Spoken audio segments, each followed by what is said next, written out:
When you play the Game of Thrones, Subscribe and like. or you die. There is no middle ground.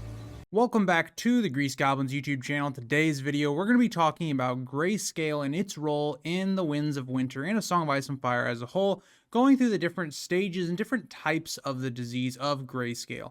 Because I do think in the community, we've kind of gotten to this point where we have a bit of a misconception of the different types of the disease. And yes, there are different types. It's not just grayscale is grayscale. There are different variations of the disease that we really see all throughout A Song of Ice and Fire, and even we'll have to look a little bit back into the histories of A Song of Ice and Fire to truly understand what they are. So, we're going to break this video into 3 parts. Each part is really going to be talking about a different form of the disease, and then at the end I'll talk about how that's going to affect our main characters that have this disease and what that could mean for the story, as a lot of people have pointed to the idea that we might get some sort of Greyscale Plague, or as it's known in the story, Grey Plague.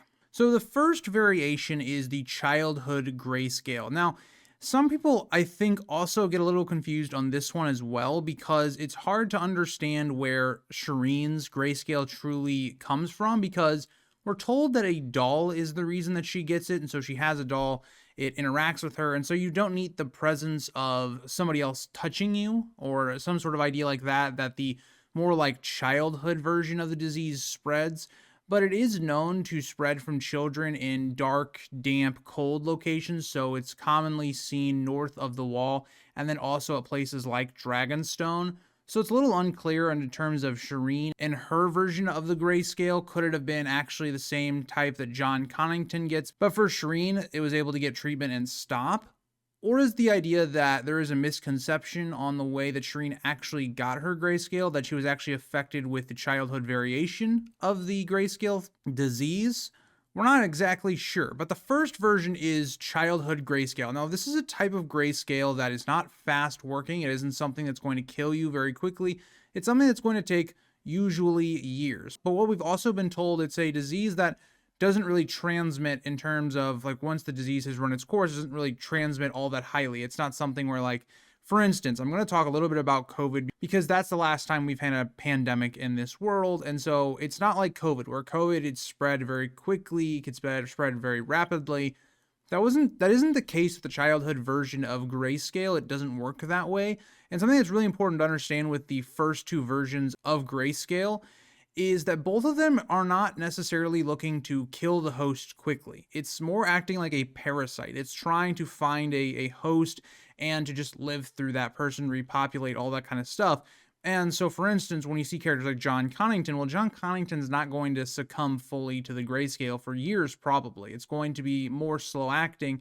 Say something like a deadly disease. Like, for instance, it's different because COVID was something that was a deadly disease depending on who you were. If you were older, if you were younger, if you had conditions that left you vulnerable to COVID, it definitely could kill you.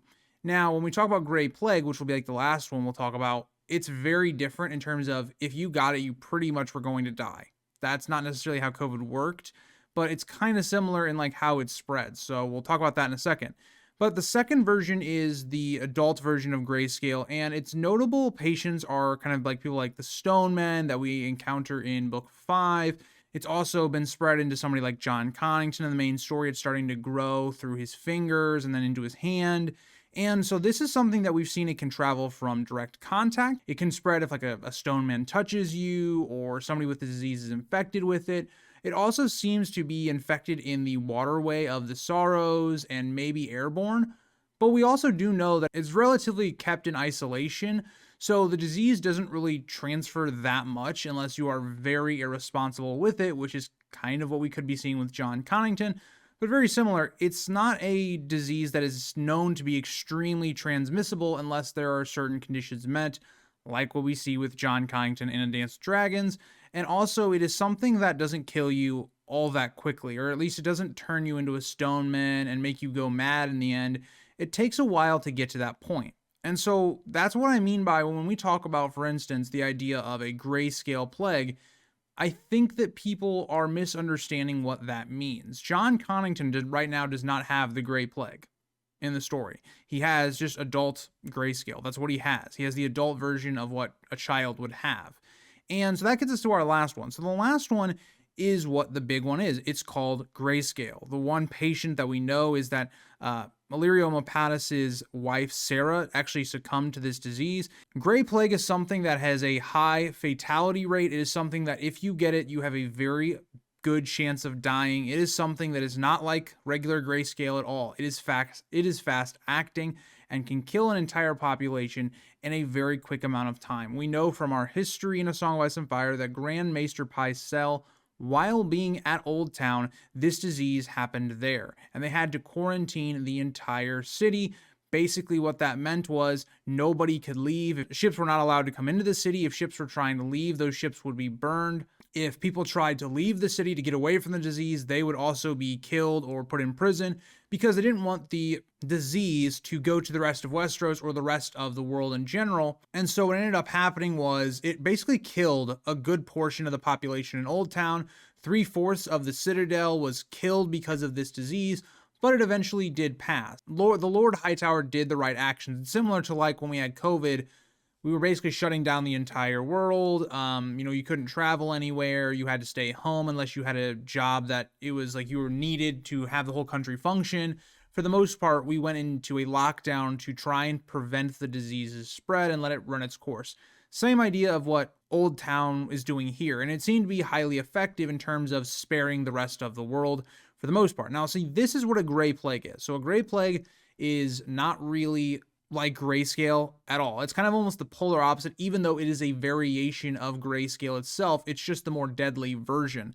This is something that we're told could be spread by rats. It can be spread for a number of ways in terms of just touching someone else that has the disease. It is the one that I think most people think about when they think about a grayscale plague breaking out. So gray plague is, I think, our conversation we need to talk about. Will we see this in A Song of Ice and Fire in terms of on Westeros? And so at this point of A Song of Ice and Fire, do we think this disease is going to be spread?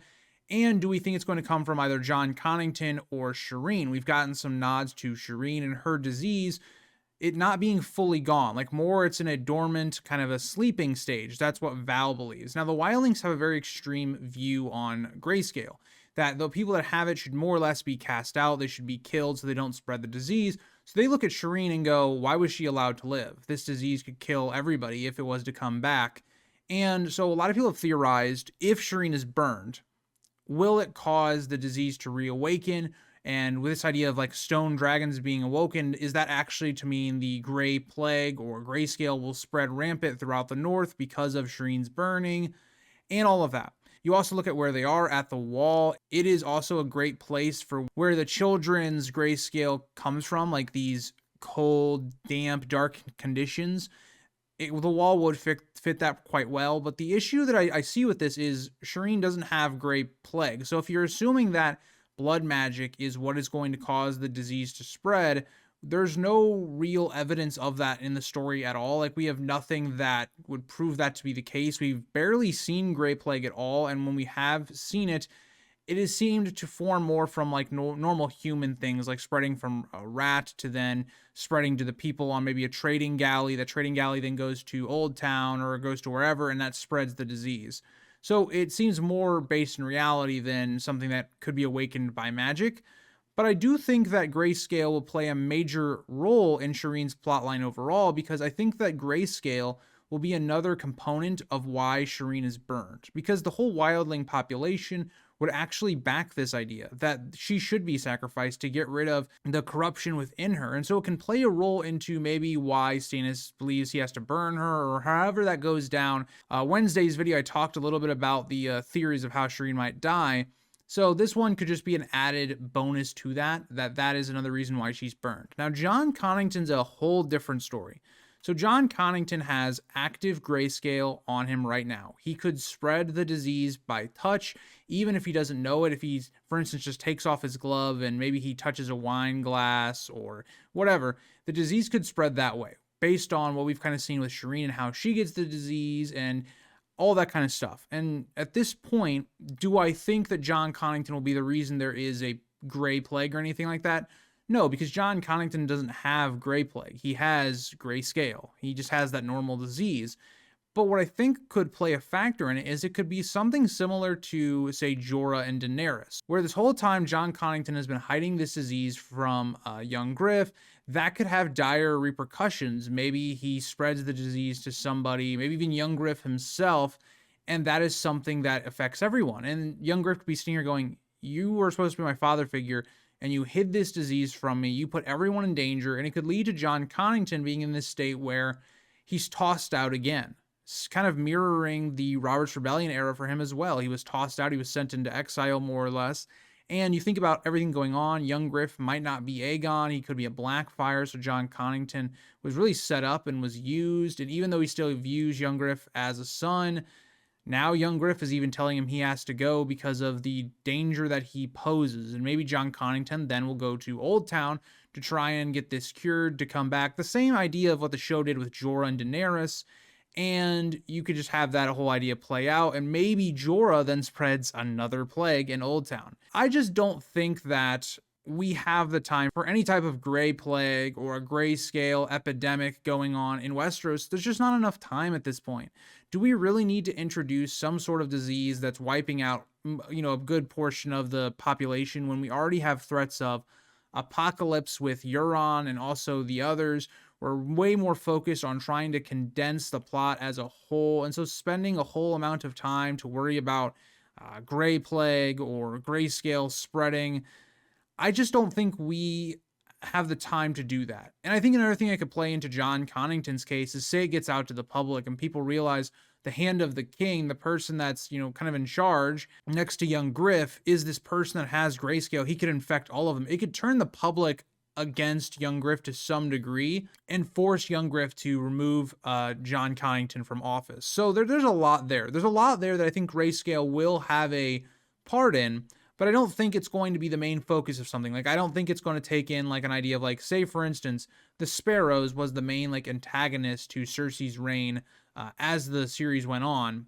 I don't think the same is going to be for like young Griff, where all of a sudden young Griff is going to have to deal with how does he contain a gray plague or grayscale when you have all these other threats going on, you have all these other issues that are going on, that you don't need to introduce another one, which would just prolong the story. It would take up pages of time to talk about the subject. And whereas I find it very interesting, I like the idea of George exploring disease, it just doesn't feel like it needs a place in the story at this moment. I think that grayscale has its role in the story to serve as a big moment for characters, for payoffs because of these diseases they've had, how that will influence the story going forward with characters like Shireen and Jon Connington. So I maybe am a bit different than I think other people in their predictions of having some sort of grayscale outbreak. I don't think it's the case. I don't think we have time for it, and that's even given we even get the Winds of Winter.